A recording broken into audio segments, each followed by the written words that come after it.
Hello guys, welcome to my SY education formation channel में स्वागत है। तो यहाँ पे इनसाइट थ्योरी लेकर के हम प्रेजेंट हैं, जो किसके द्वारा ये प्रयोग किया गया है, कोहलर के द्वारा। फेमस हैं जो गेस्टाल्टवादी हैं, इनके साथ 3 लोग और जुड़े हुए हैं। वद्रीमर हैं, कोपका हैं, इनको भी गेस्टाल्टवादी मनोवैज्ञानिक के नाम से ही जाना जाता है। और इस सिद्धांत को अवयवी सिद्धांत के नाम से भी जाना जाता है। आई होप कि आपको पता होगा किस नाम से, अवयवी के नाम से भी जाना जाता है। इन लोगों को, जितने तीनों लोग हैं, इनको गेस्टाल्टवादी मनोवैज्ञानिक के नाम से भी जाना जाता है। गेस्टाल्ट जर्मनी भाषा शब्द का, जिनका अर्थ होता है पूर्ण आकार समग्र कृति, अर्थात जो है पूरी समस्या को एक साथ देखना, न कि उसे तोड़ तोड़ कर देखना। गेस्टाल्टवाद के प्रतिपादक कौन है? तो वर्दीमर है। आई होप कि क्लियर होता चल रहा होगा कि वर्दीमर, कोहलर और कोपका का मत था कि जो संपूर्ण उससे थोड़ा भिन्न होता है, जो कि उनके अंश को मिलकर के बनता है। इस प्रकार के सिद्धांत जहाँ लागू होता है उसे गेस्टाल्ट सिद्धांत या समग्र गति का सिद्धांत भी कहते हैं।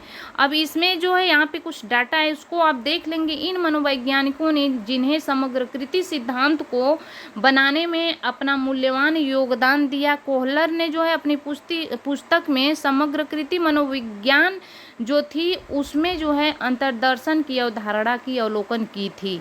तो यहाँ पे देखेंगे, इसके आगे ये सारे कंटेंट है, उसके बारे में हम जो है बिल्कुल इंक्लूड करने वाले हैं। कोहलर के प्रयोग को कहीं नहीं जाइए, स्किप नहीं करिएगा। डिस्क्रिप्टिव बताने वाले हैं, छड़ी का प्रयोग, बॉक्स का प्रयोग, 2 प्रयोग इन्होंने किया था।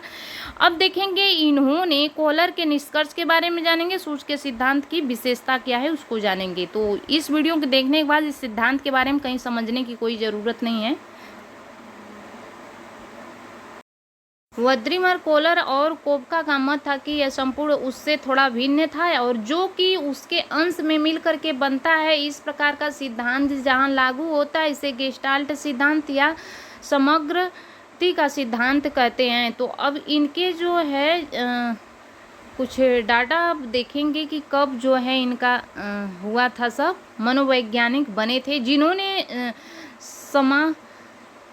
समग्राकृतीय सिद्धांत को बनाने में अपना मूल्यवान योगदान दिए। कोहलर ने अपनी पुस्तक समग्राकृति मनोविज्ञान में जो है अंतर्दर्शन की अवधारणा की आलोचना किए थे।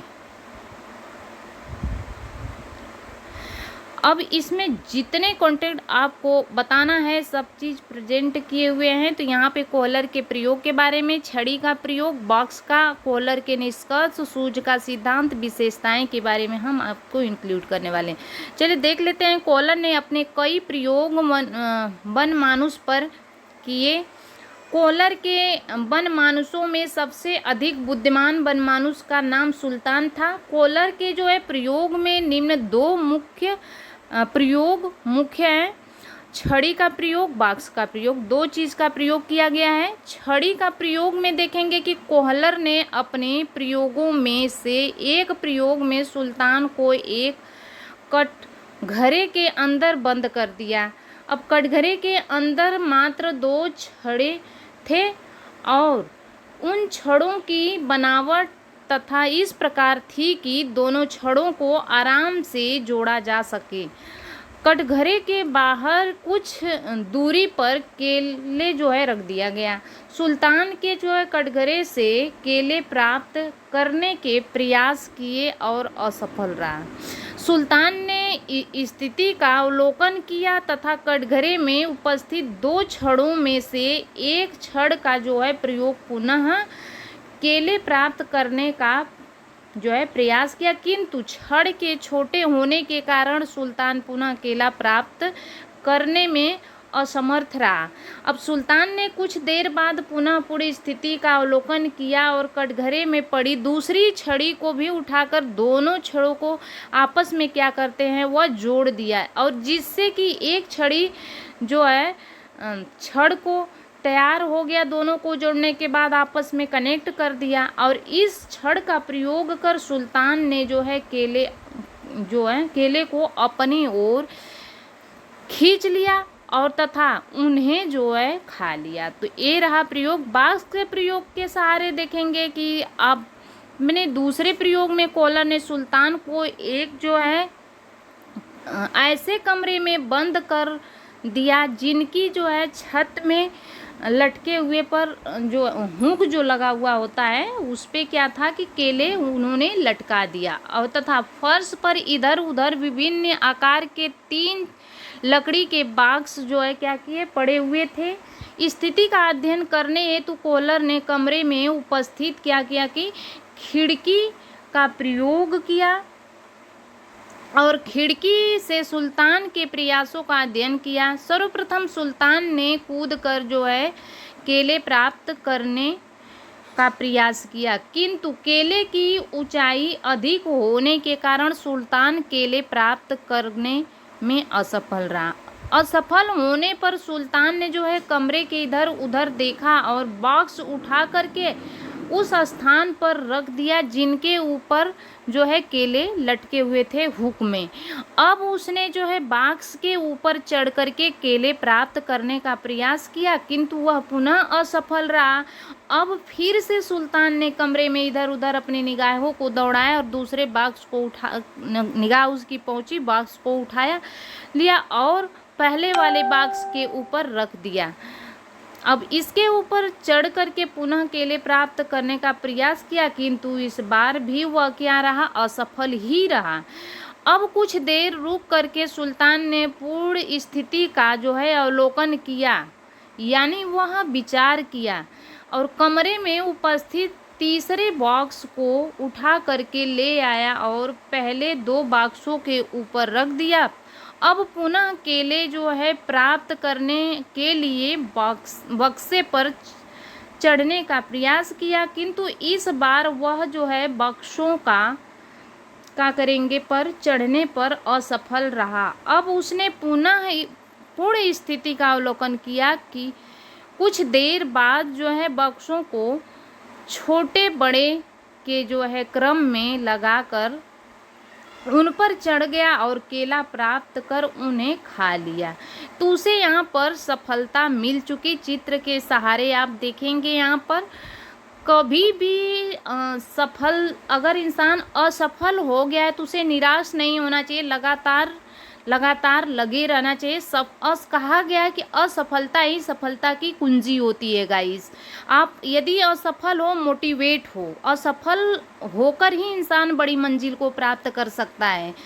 और अब यहाँ पे देखेंगे कोहलर ने यहाँ पे अपना रूल्स लागू किया और चिंपैंजी जो है यहाँ पे वनमानुष ने अपने असफल होने के साथ साथ प्रयास करता रहा। बार बार प्रयास करना चाहिए, नहीं कि असफल हुए छोड़ दिए, वेट करना चाहिए कि हो सकता है इस बार सफल हो।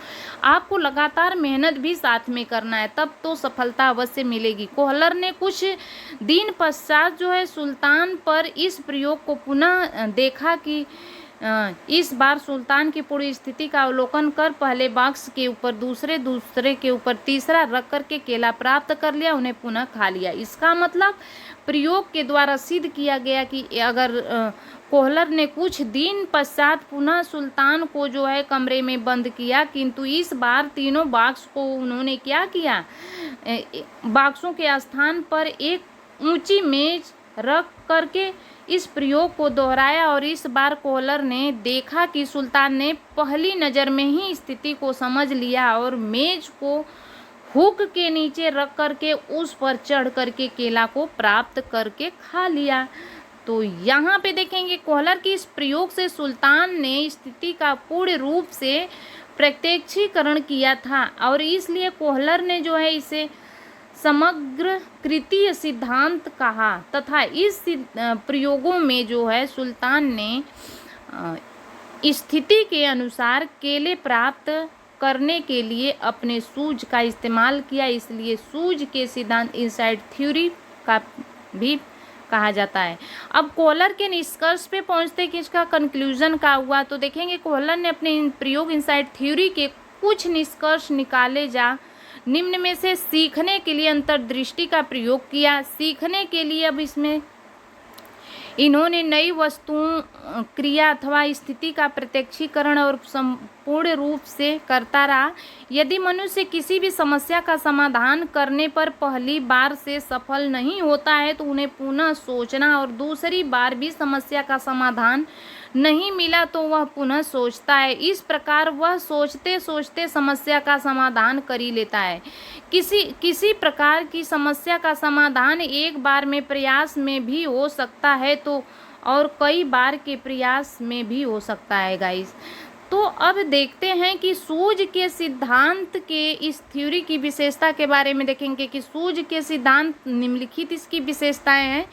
तो कोहलर ने जो है अपने प्रयोग में बनमानुष पर किया था। इसके बाद जो है सूझ के सिद्धांत इनसाइड थ्योरी को जो है प्रतिपादित किया गया।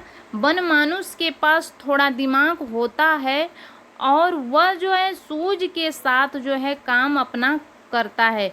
अतः हम यह कह सकते हैं कि कोहलर के प्रयोग से मनुष्य को सीखने की प्रक्रिया की सही व्याख्या करता है।